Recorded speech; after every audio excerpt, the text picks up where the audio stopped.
식을 먹고 공제 불공제의 의미는 뭐냐면 부가가치세가 공제되느냐 안 되느냐 이런 의미예요. 부가가치세. 네, 그러니까 밥 먹으면 여러분이 식사를 하시면 밥값 10,000원에 부가세 1,000원, 11,000원. 그럼 그 1,000원을 부가세를 공제할 수는 없냐 이거예요. 그러니까 내가 밥을 먹었다는 얘기는 밥을 식사를 구매했다는 얘기잖아요. 거기 부가세 1,000원이 있으면 나중에 내가 내야 될 부가세에서 그 1,000원을 빼주는 거예요. 그걸 공제해준다는 뜻이거든요. 그 이 중에서 뭐가 있냐면 식사 비용이 있어요.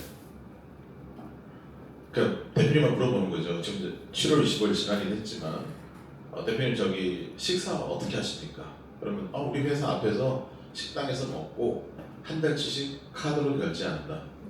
그럼 거기에 부가세가 붙어요. 부가세를 공제 받으십니까? 이렇게 물어보시면 돼요. 부가세 공제 받으시는지. 왜 그러냐면 우리나라의 한 3분의 1 정도 되는 범위는 부가세 공제를 받지 않습니다. 왜 안 받냐? 몰라서 못 받아요. 누가 모르냐? 경리가 몰라요. 아니 그래요. 경리가 그 은행만 왔다 갔다 하는 경리를 뽑으니까 그래요. 월급을 최하로 주니까 그런 애들만 입사를 하는 거예요. 그래서 이런 일이 생길 수 있습니다. 그래서 요것만 하더라도 꽤 많은 돈이 돼요. 그래서 요것만 챙기시면 되고 나머지는 뭐 크게 신경 쓰셔도 됩니다. 예. 공제 불공제는 부가세에 대한 거지 다 비용 처리돼요. 비용 처리되지만 부가세를 공제해주냐 안 공제해주냐 그런 얘기고, 또 하나는 이렇게 얘기할 때 있을 거예요. 여직원이 대표님 밥값은 안 돼요.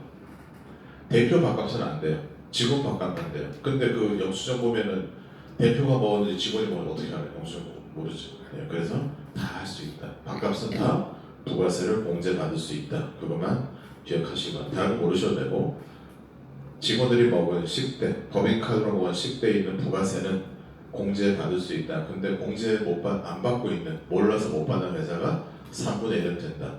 그래서 그것만 체크하시고 하시면 됩니다. 자, 이렇게 하고 여기 지난번에 제가 포천인가 그 태양광 사업하는 대표가 있어요. 가서 이 얘기했더니 자기도 알고 있는데 못 받고 있대요. 그 아는데 왜 못 받냐 했더니 세무사가 형수한테 얘기를 했대요. 형수님 이거 받을 수 있다는데 우리 왜 안 해줘요? 했더니 그 형수가, 세무사의 형수가 도련님 안 돼요 딱 그러더래요. 앞대 안 가리고. 그래서 그다음부터 재수없어 말 안 한대요. 그래서 뭐든지 아는 놈한테 하면 안 돼요. 그죠? 보험도 보면은 왜 고모, 이모한테다가 뒤통수 맞는 상계에서 그 애들 많죠. 어리석은 애들 많죠. 지난번에 제가 광주에서 수업하는데 글로벌 금융 지사장이 왔어요. 와서 막 수업 듣다가 막 자기 회사에 뭐 얘기하면 야 그럼 딴 데 가든지 본부장한테 요청을 해 그랬어요. 그랬더니 본부장이 이모래요. 자기 본부장이 이모인데 말을 못 하겠다는 거죠. 툭하면 시체금 나오면 안 주고 그런 거죠. 그런 거 많아요. 옛날에 그 KB라이프에서 달러북 시책했는데 그 지사장이 다 빼먹어가지고 달러북이 시책으로 나왔는데 1달러 20장씩 돼 있는 시책이 쭉 나온 거예요. 지사장이 다 먹었어요. 네. 많아요. 어쨌든 이렇게 돼 있고요. 자, 세금 이슈 한번 보겠습니다. 얘는 그냥 여기 상식적으로 아셔야 됩니다. 자, 이렇게 알 필요를 해보죠.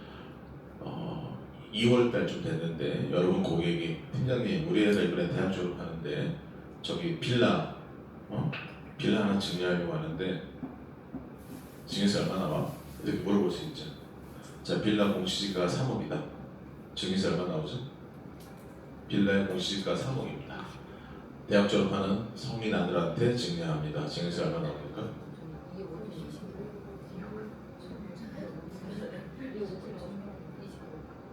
얼마 나오냐고. 그러니까 충충하지 마시고.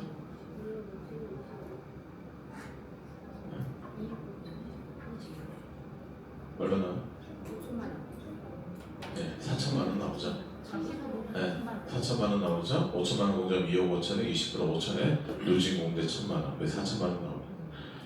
대표님 한 4천만 원 나옵니다. 근데 주실 거면 4월 말 전에 주세요라고 해야 됩니다. 이왕 주실 거면 4월 말 전에 주셔야 됩니다. 왜 그러냐면 공시 가격이 4월 말에 바뀝니다. 자, 그러니까 2월 달에 줄 때는 빌라니까 공시가격이 작년 공시가격을 적용받습니다. 2월 달에는. 근데 4월이 지나서 5월이 되면 공시지가가 변합니다. 자, 공시지가가 3억이었던 빌라가 4월 말에 3억 5천이 됐다. 그럼 5천만 원만큼 5천에 대한 20%, 1천만 원의 증여세가 더 늘어납니다. 그러니까 똑같은 빌라를 주는데 4월 말 전에 줄 때는 전년도 공시지가를 적용하고 4월 말이 지나면 올해 공시지가를 적용합니다. 그러니까 반드시 4월 말 전에 주셔야 됩니다. 라고 RP하셔야 됩니다. 근데 이제 이걸 모르면 뭐 25년도 시작됐으니까 대표님 편한 날 주세요. 편할 때 주세요. 이러면 안 되는 거예요. 예. 그 다음에 토지는 5월 말입니다. 토지는 5월 말. 예. 이거는 우리가 상증 상담하거나 자산가들을 상담할 때는 꼭 아셔야 되는 내용입니다. 그 다음에 오피스텔은 1월 1일 날 변합니다. 그죠? 네. 그 다음에 이제 보유세 기준일이 6월 1일이죠. 보유세는 뭐예요? 재산세와 종부세죠. 그럼 어떻게 돼야 돼요? 6월 1일 지나서 집을 살 거면 6월 1일 지나서 사야 됩니다. 그래야 올해 재산세라도 안 냅니다. 그리고 팔 거면 6월 1일 전에 파셔야 됩니다. 근데 어설프게 6월 2일 날 팔았어요.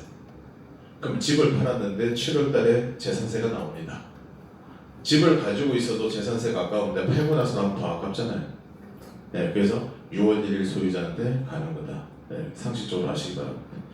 네, 그 정도는 기본적으로 아셔야 된다. 이런 얘기입니다. 자, 그 다음에 자, 보시면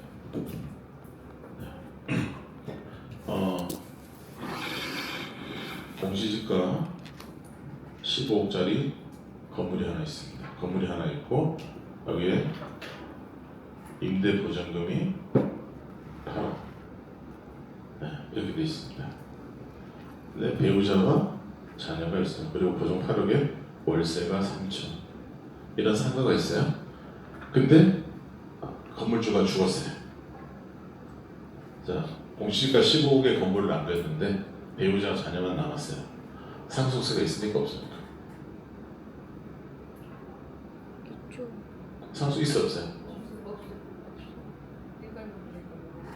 네?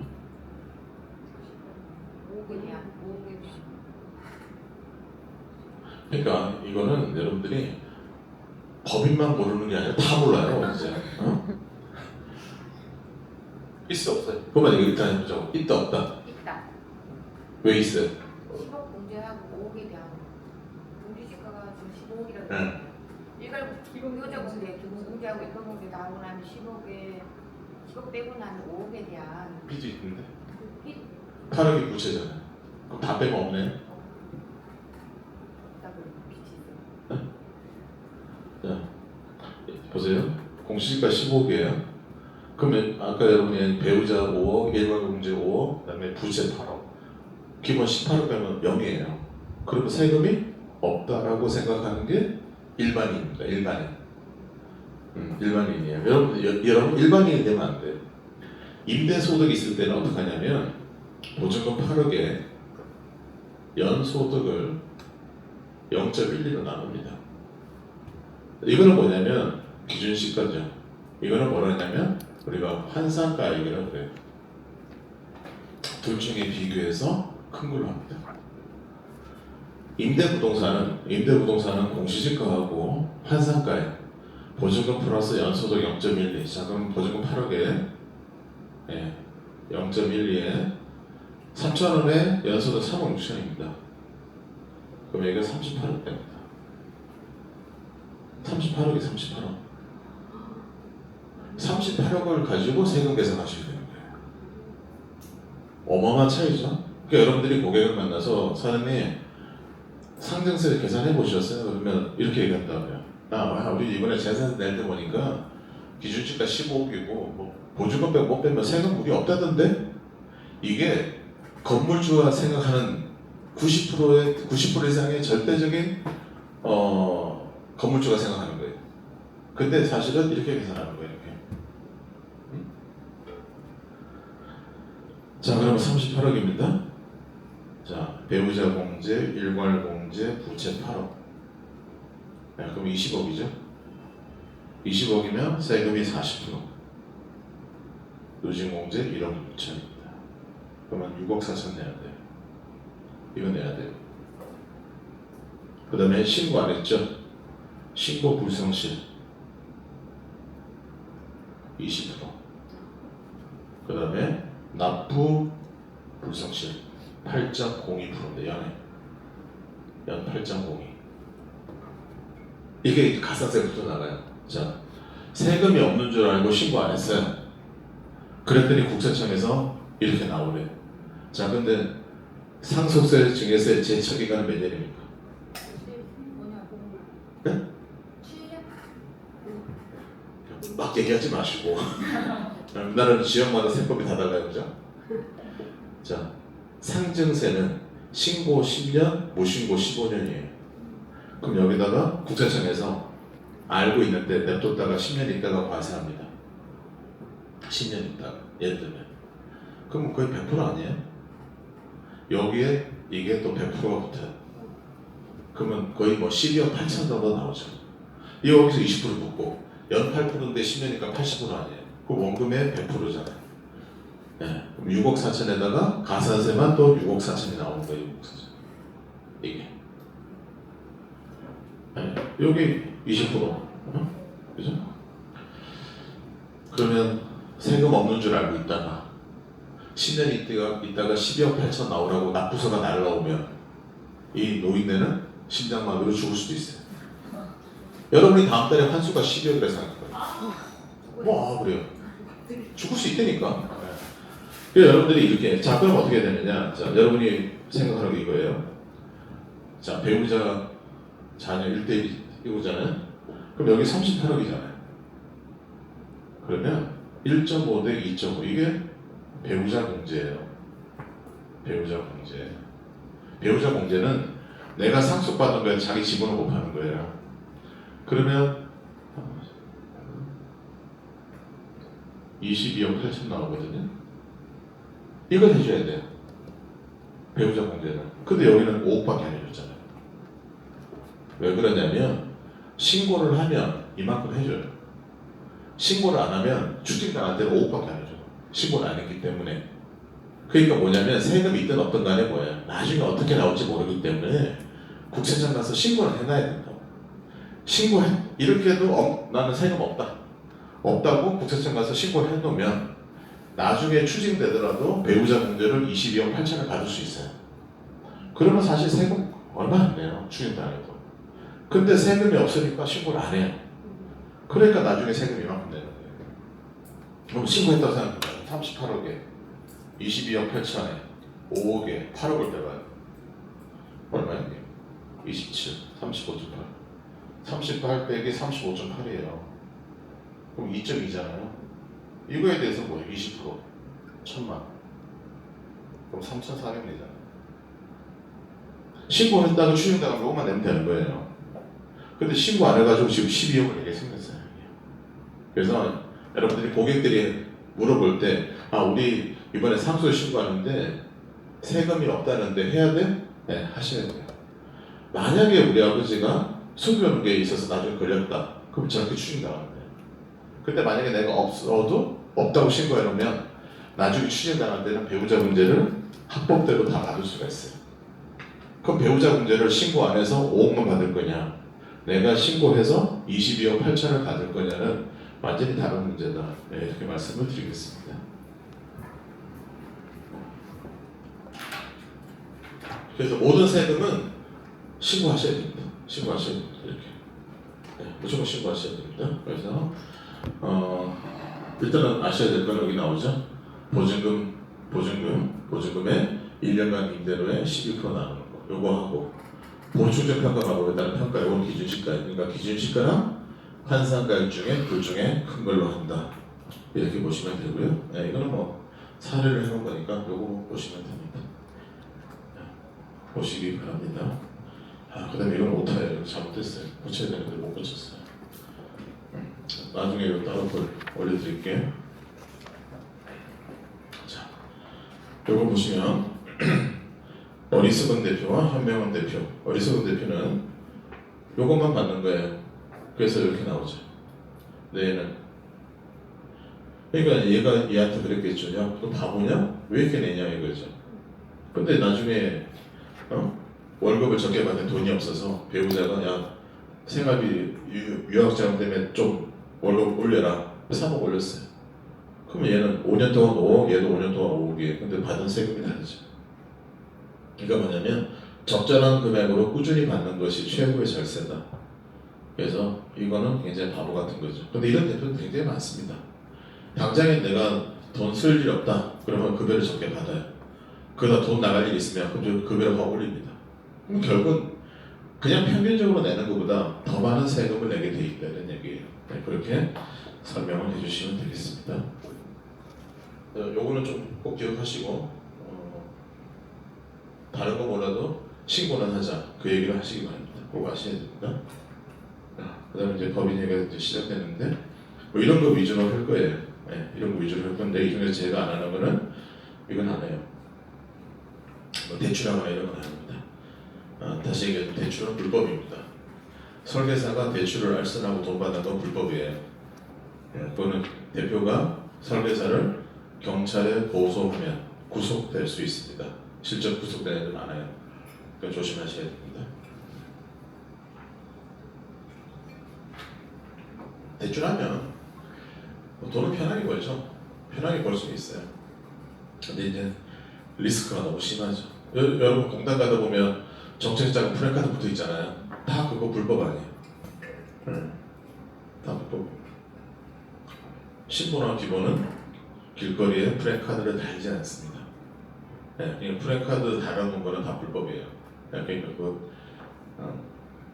구청에서 단속해서 프랜카드 하나당 과태료 5만 원인가? 그래서 제 수강생이 과태료가 3,100원 나왔어요. 3,100원. 안 하는 게 좋습니다. 자, 어쨌든 이렇게 제가 진행해 드리겠습니다. 앞으로 자 하나씩 보시죠. 어떻게 보면 이거부터가 법인 얘기인데, 자, 첫 번째는 잉여금이 많은 회사. 일단 뭐 벌어야 되죠. 일단 많이 벌어야 됩니다. 그래서 여기서 요거, 그다음 요거. 저는 이 두 가지 회사만 집중합니다. 나머지는 뭐 특히 맨 아래 보면 저렴한 보험료 고액의 보장 뭐 이런 거는 영업하지 않습니다. 돈 안 됩니다. 아니 자동차 보험도 가격 비교하는 대표가 무슨 정신을 합니까?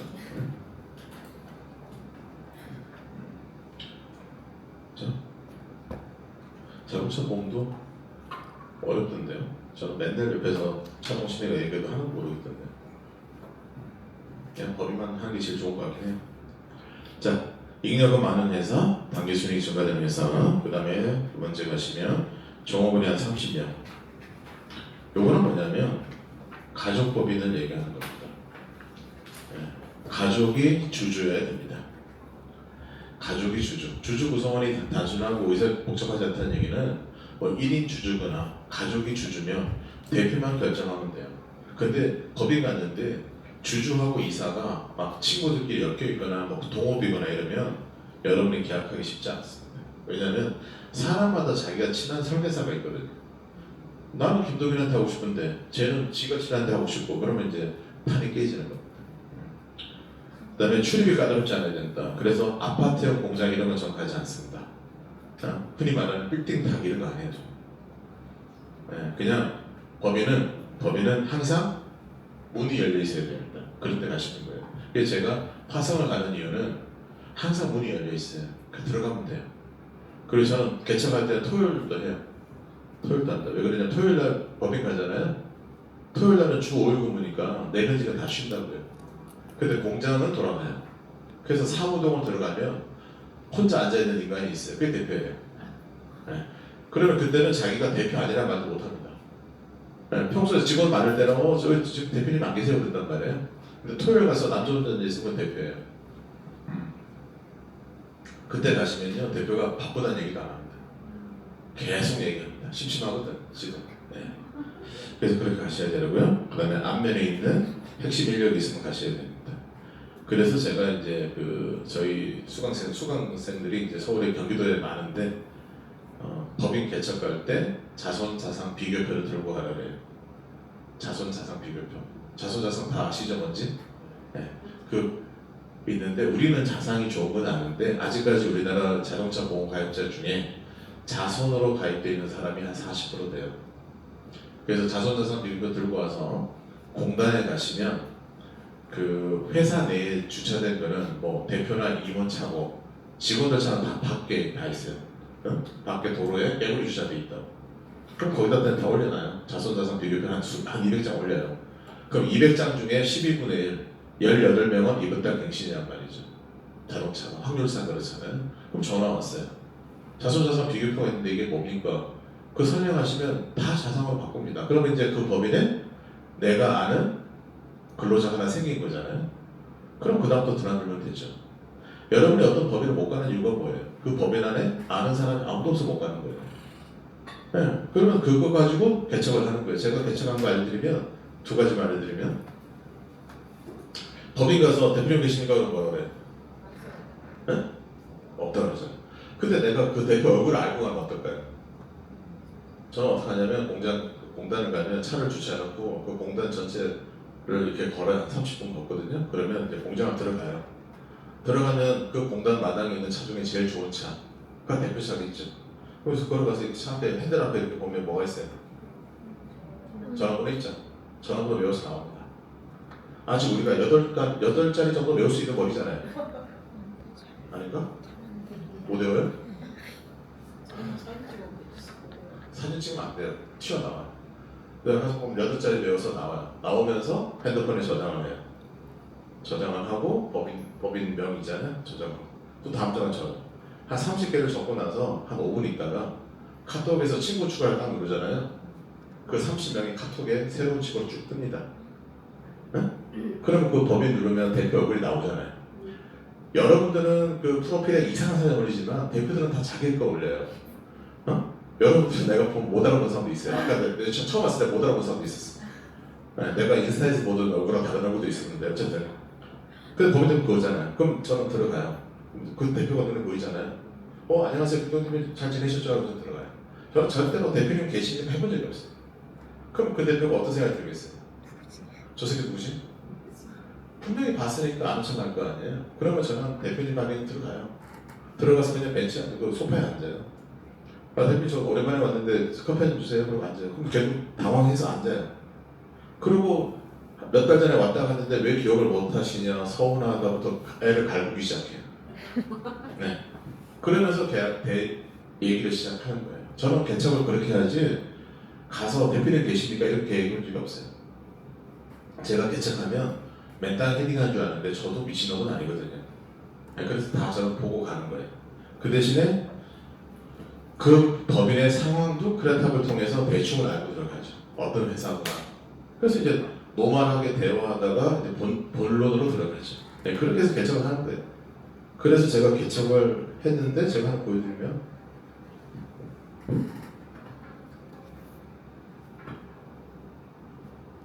그러니까 뭐 나는 가는 곳이 많다. 그러면 그냥 하시고요. 법인을 나는 고객을 만들어야 된다. 그러면 제가 하는 대로 한번 해보시고요.